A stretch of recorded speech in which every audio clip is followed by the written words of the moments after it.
Okay, welcome back. I'm Marky Billson here on Tri-City Sports Now.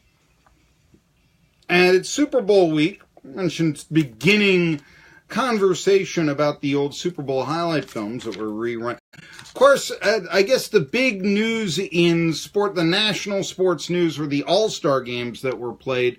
Both the Pro Bowl as well as the NHL All-Star game were aired at the same time, which I was somewhat surprised about, this past Sunday. Of course, there was also the Senior Bowl for the college prospects and such, but let's go to why. I don't know if I've ever seen two All-Star games played at the same time. You had at one point, there was the Pro Bowl and there was the NHL All-Star game going on at the same time. And of course, they got this NHL All-Star game.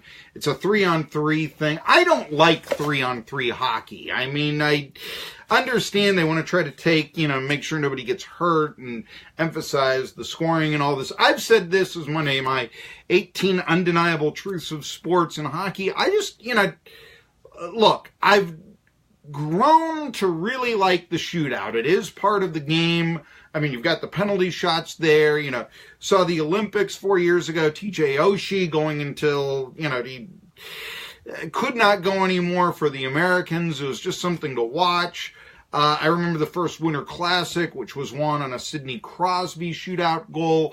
Tremendous drama, tremendous excitement, hockey at its finest. Okay, we've evolved from the tie. I don't think we've evolved from the tie in football. I think that is decided by a gimmick, but hockey found a good overtime. Here's what isn't a good overtime. 3-on-3, or for that matter, before that, 4-on-4 for 5 minutes. I think it's ridiculous.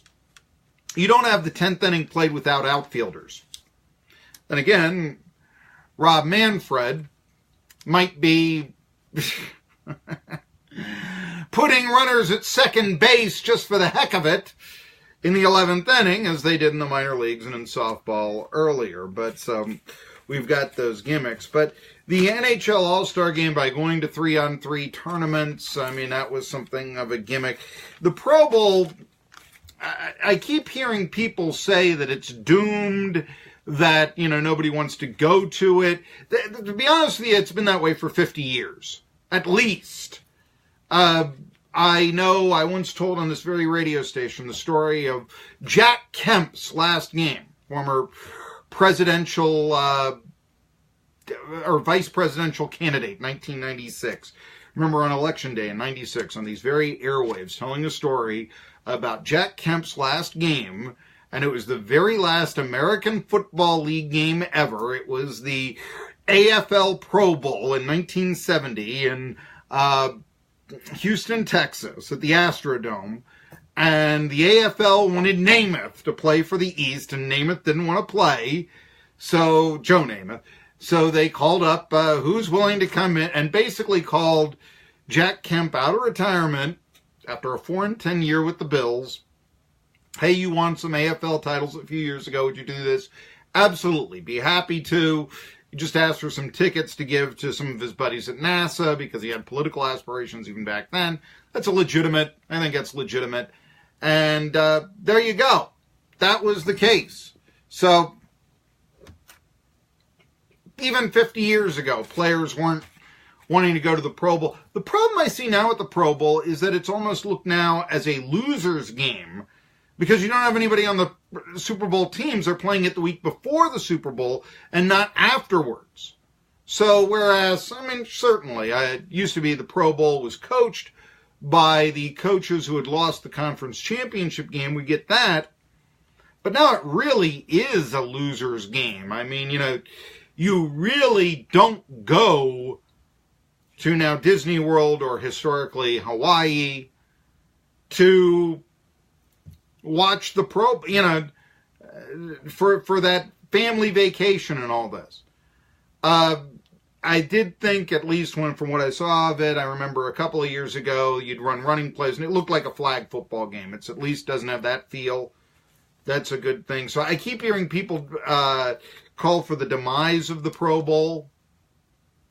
I could do without it, I get that, but the same time, I think Honolulu or Orlando wants it, and if they're willing to find enough, Jared Goffs out there that are willing to play, get the free vacation time, all of that, the skills competition, I think, a leisurely played football game without quite some of the hard hitting, I think we'll still have it.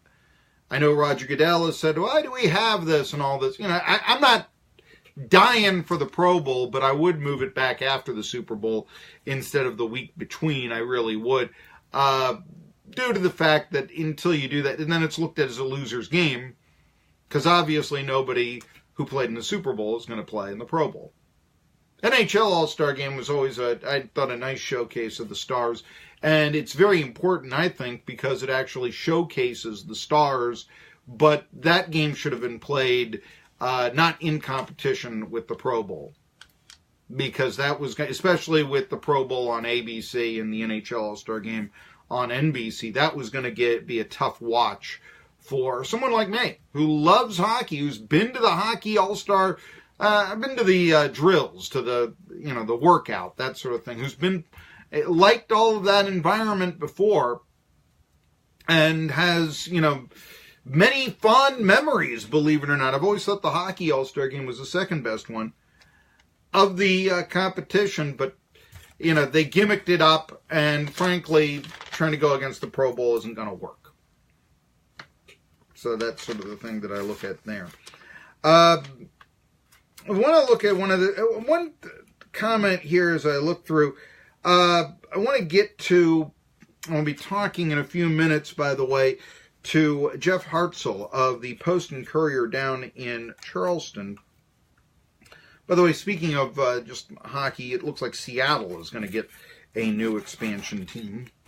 And that kind of makes sense, with adding another one after Vegas came in. I can't see Seattle, that was the Vancouver Million. Seattle, I think, does have an NHL. It does have a Stanley Cup title. Didn't in the early days Seattle have a Stanley Cup? I could be. Anyway, around the time of the Vancouver Millionaires and such. But that seems like they're pushing that. Seattle's close to Vancouver, but I think the border is going to, I think that's going to prevent any, draw being lost from Vancouver.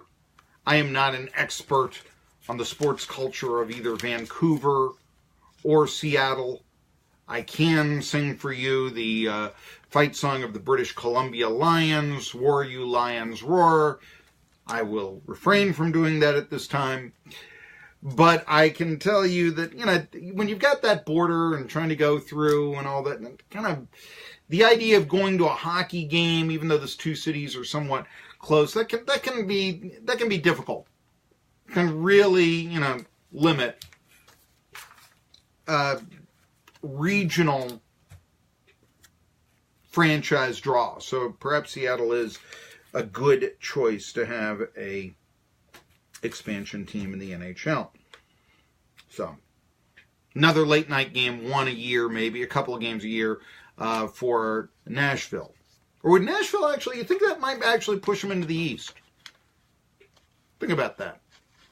That's another topic for another day, because they're out in the West right now. But could that get Nashville into the East? Consider that. Before I get to Jeff Hartzell, and we're going to break down Citadel and ETSU, which is tipping off tonight in Charlotte at 6. There was, last week, I would be remiss if I didn't talk a little bit about a new rule in college athletics that will now allow a college basketball season to open in midweek, on a Tuesday specifically. Previously, they had to open up on a weekend. Frank Martin, in an article that was printed, by the way, in the Post and Courier, our next guest's newspaper, he's the head basketball coach at South Carolina, and he spoke of, and there's a lot of talk about scheduling these days and how it's going to be tougher, especially for mid-majors, to get big boys, if you will, because the Power 5 conferences are now moving to playing each other. And in the Big Ten next year, as well as in the SEC, teams will be playing 20 conference games. Well, you play 31 games. Who do you schedule after that? And in the case of, Martin, I mean, he's got to play Clemson at least one time, right? So that bogs up another one. For a school like ETSU, which was delighted last season when Tennessee visited Johnson City for the first time in 53 years, how do they get a big boy to come in? This year, ETSU traveled to Xavier, Kentucky. Would Kentucky, with 20 games in the SEC, even be a feasible game for ETSU to schedule in future seasons? These are some questions. But the thing about the able to open up in midweek, this is big because obviously college basketball season starts in November and nobody watches it because football's still going on. And when you are opening up your college basketball season against, let's just use the ETSU example, Mars Hill on a November day, not only does ETSU football, not only do they probably still have the floor, but how do you even compete against something like Tennessee football? And a game against, historically Tennessee schedules light in November, but the game against Vanderbilt even. So being able to schedule that game when you have the week to yourself and not being played at the same time the football team is, or in that general weekend of the football game, that is believed to be pretty good for college basketball exposure. Now, Martin even goes a little further.